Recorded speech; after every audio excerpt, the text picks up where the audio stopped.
What up, y'all? Welcome to episode 3 of Indy-Analysis. I'm your co-host, Jonathan Fridline.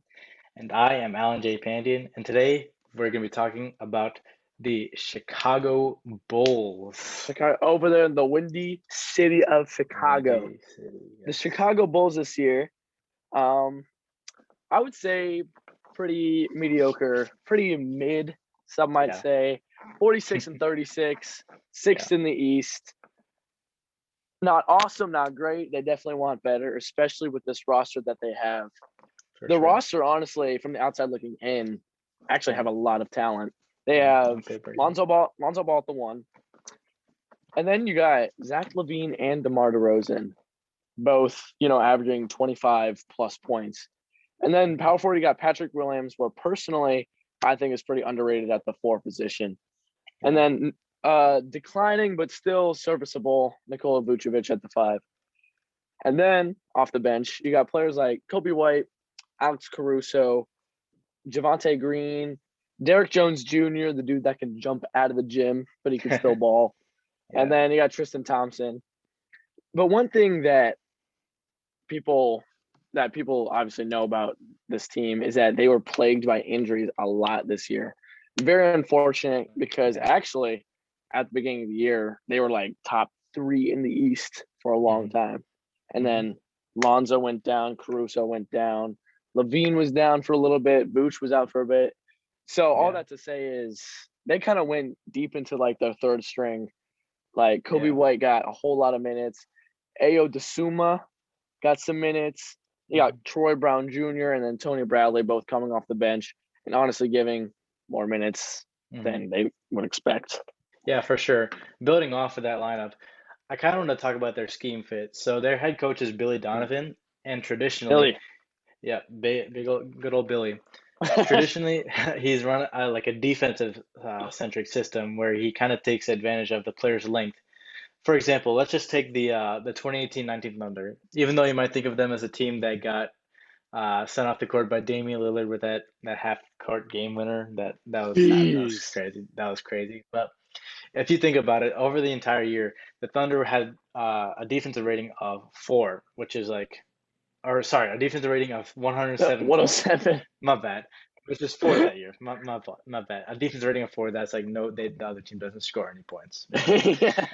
So, but yeah, this team, because they had players like Paul George, Jeremy Grant, Andre Robertson, Steven Adams, Terrence Ferguson, and Nerlens Noel, all of these players are pretty defensive minded apart from like maybe Paul George, but they're all athletic, they're all very versatile, they can all defend at a high level.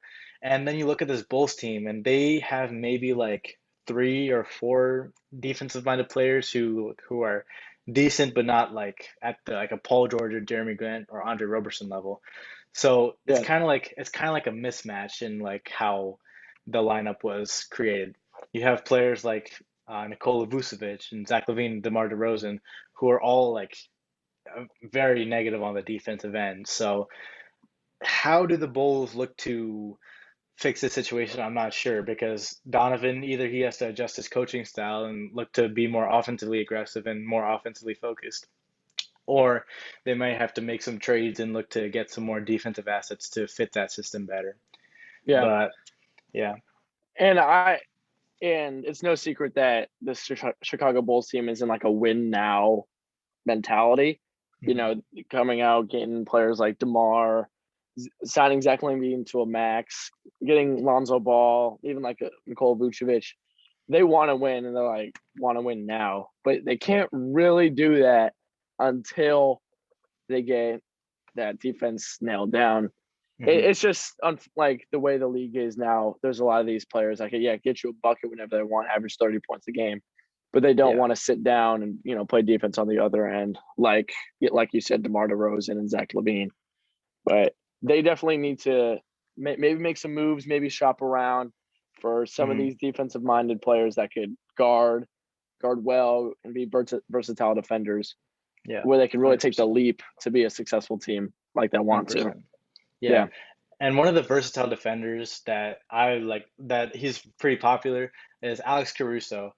But Mm-hmm. the problem this season is that Alex Caruso suffered some significant time with injury, and so did Lonzo Ball, Grayson who's Allen, also Grayson Allen. Yes, we talked about him last episode on the Bucks, but bruh, yeah, he did make a dirty play, and Caruso did dirty. get hurt. Unfortunate. And also, we talked about Lonzo Ball, but Lonzo Ball is very injury prone, but he is also an elite defender. So, with both those two missing time, players like Kobe White and Ayo DeSumo had to step up. And it comes to a point where, yeah, when Lonzo Ball and Caruso are missing significant time, it's not that big of a deal. But next year, like let's say Ball and Caruso are kind of healthy for most of the season, what happens to those minutes from Kobe White and Ayo DeSumo? Do they have to somehow coexist at being a very similar players?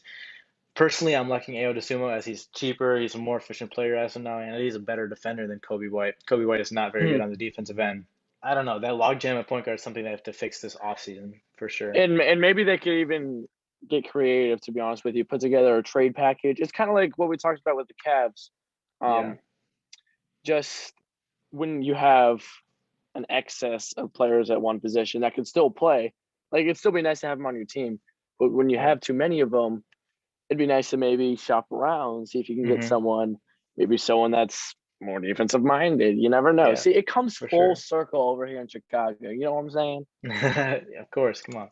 And Kobe Yeah. White is a great young player. He just has a lot of trade value. So that you can still get maybe like a potential all-star, not maybe borderline all-star player with Kobe White and maybe some Yeah. other players, but I don't know, maybe move off of him, maybe get some more assets through that. So, but Mhm. moving on, we already talked about the durability a little bit, about how all these players have missed significant time.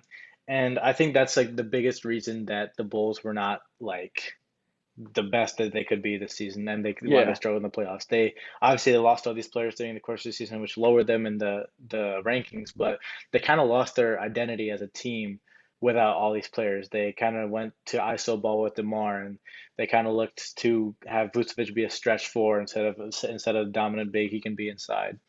But Hmm.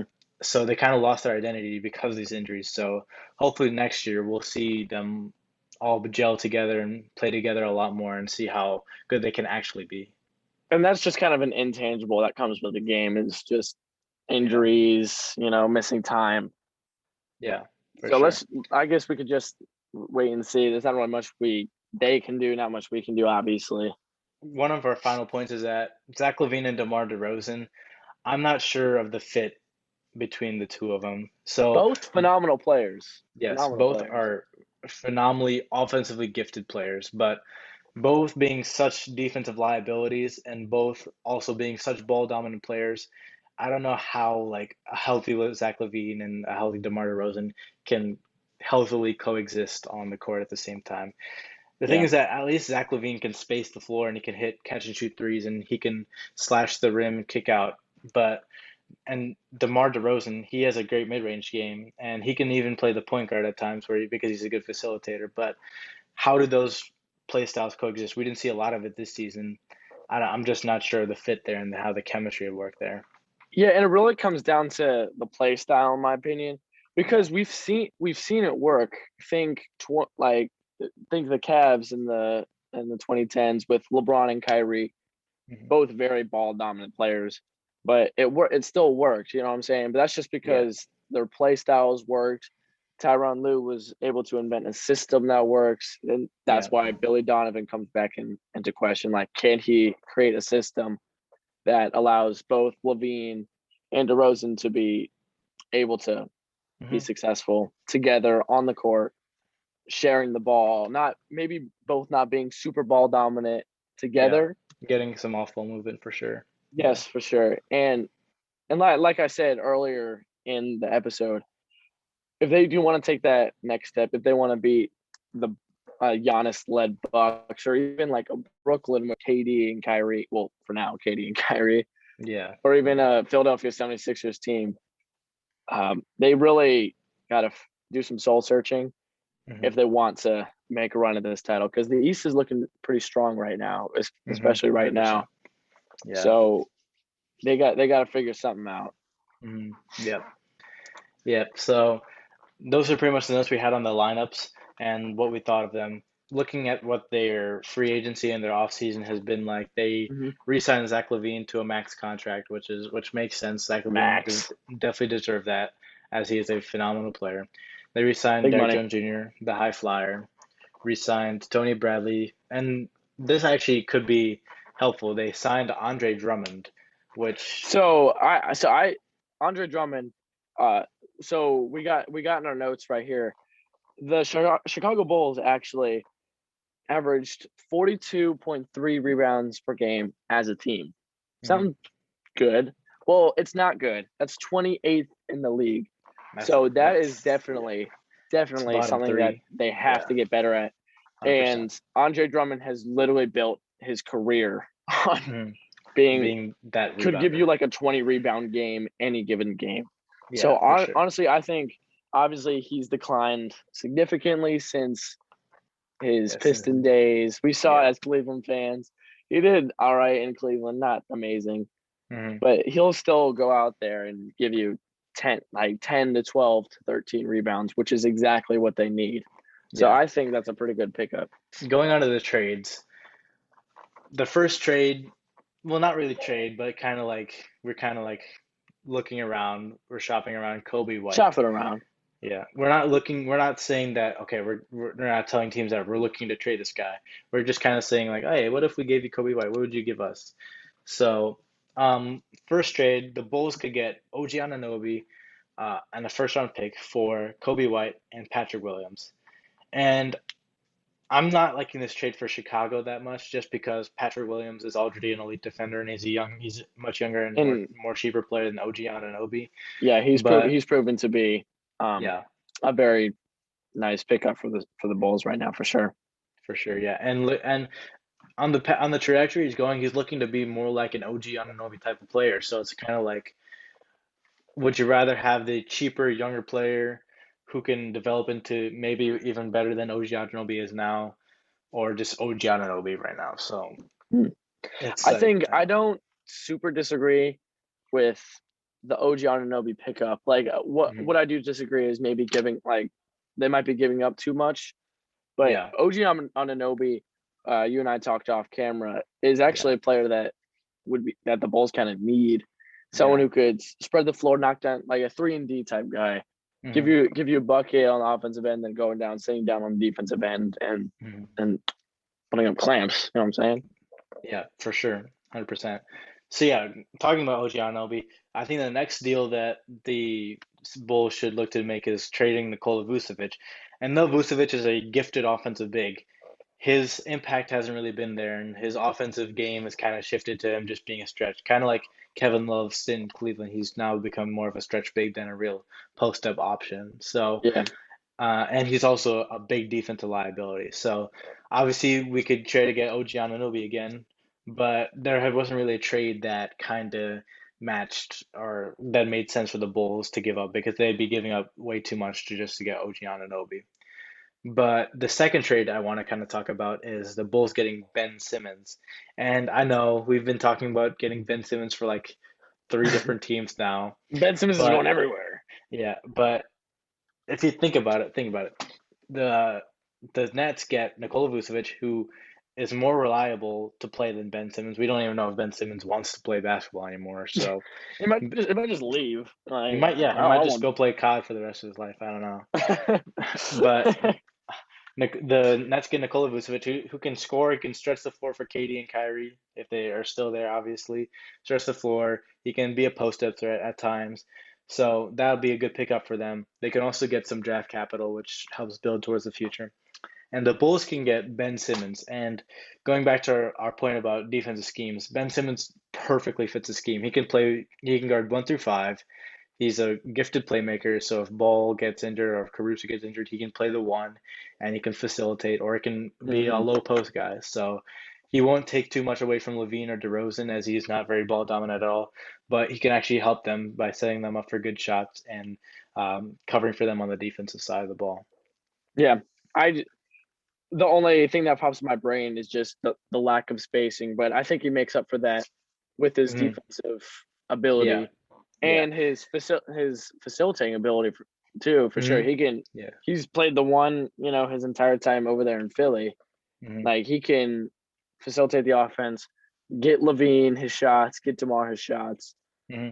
Yeah, for sure. and when he Yeah. does decide to shoot, not take jump shots, but like he's an underrated driver. He's like Yeah, 6'10", strong and he's fast. exactly. He's like a knockoff LeBron, I guess you could say. So He's a 1 inch taller Magic Johnson, yeah, Magic was and he's different though. better. So And okay. he's better. No, My yeah, I'm co-host kidding. always. Okay, so this last trade is kind of a last resort, like a trade deadline option. Like if everything's kind of blowing up and the Bulls are like not in the playoffs or they're in a Yeah, play-in tournament kind of situation. something This needs is to like happen. this is like blow it up kind of, but also at the same time try to compete at the same time. So we're talking about trading DeMar DeRozan, and yeah, it sounds crazy. DeMar just averaged nearly 30 points a game this season for the Bulls. He averaged like 27, and he was an MVP contention. But let me give you this stat. When DeRozan is off the court, the Bulls have a defensive rating of 80, which is like in defensive rating, you want to be lower. That means like your Yeah, opponent has less efficiency. But it's when like Levine is golf. off the court, the defensive rating only goes down or kind of up, I guess, to 103 from 109. So with DeRozan off the court, the Bulls are a significantly better defensive team. And obviously, this is an obscure stat, like defensive rating. Like, who cares about that? It's about offense, about scoring points. Yeah, I get that, but like, this is just one thing that kind of like messes everything up for the Bulls. They have Mm. no, well, they have a couple elite defenders, and that's pretty much it. Their starting lineup has maybe one in Lonzo Ball and or two and Patrick Williams, Yeah, but Zach Levine and DeMar DeRozan, I just don't see that as a good fit right now. So yeah, do you have any thoughts about that? Just like Levine and DeRozan. it it's hard to imagine the Bulls giving up one of those players like anytime soon. Yeah. But if they really realize that, hey, we're not doing good on the defensive end, something's got to change. Hmm. Yeah. I would say maybe consider it. I would say let it play out for another year. Maybe if DeMar plays like he did last year, and if they stay healthy, Yeah. I think this team could take. I personally think this team could take that next leg Yeah. up. If they stay injured, if Levine and DeMar find a way to share the ball, Yeah, for if sure.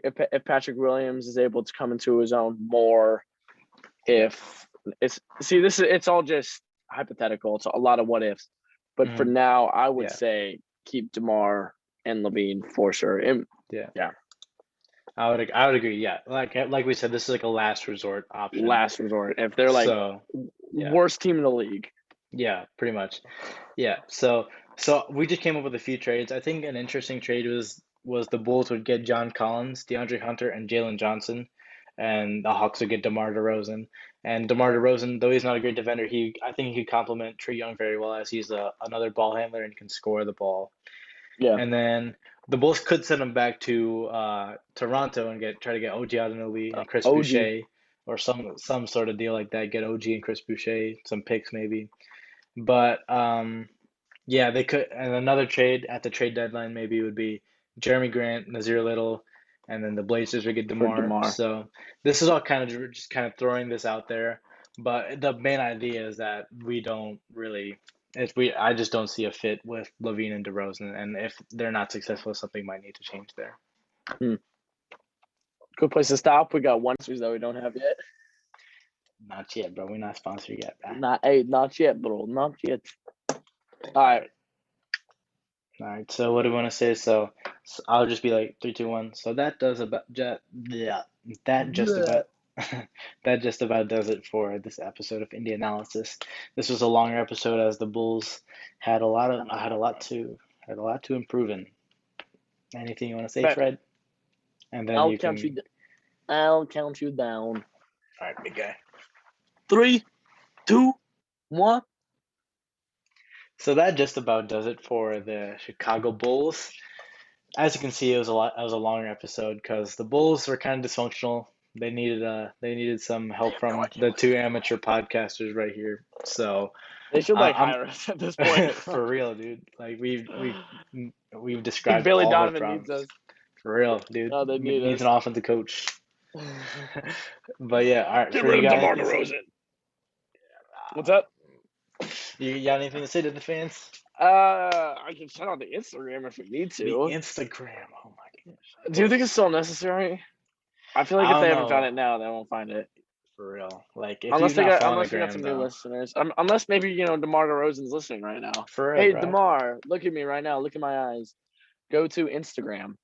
Go to the little. It's like a little magnifying glass type thing. It should be on your bottom bar. Click that. That's called the search button. Go to the top and type the pick in with an N, an N Yes. roll podcast, all spaces. Underscore. Don't forget the underscore. It's important. It's a wrap.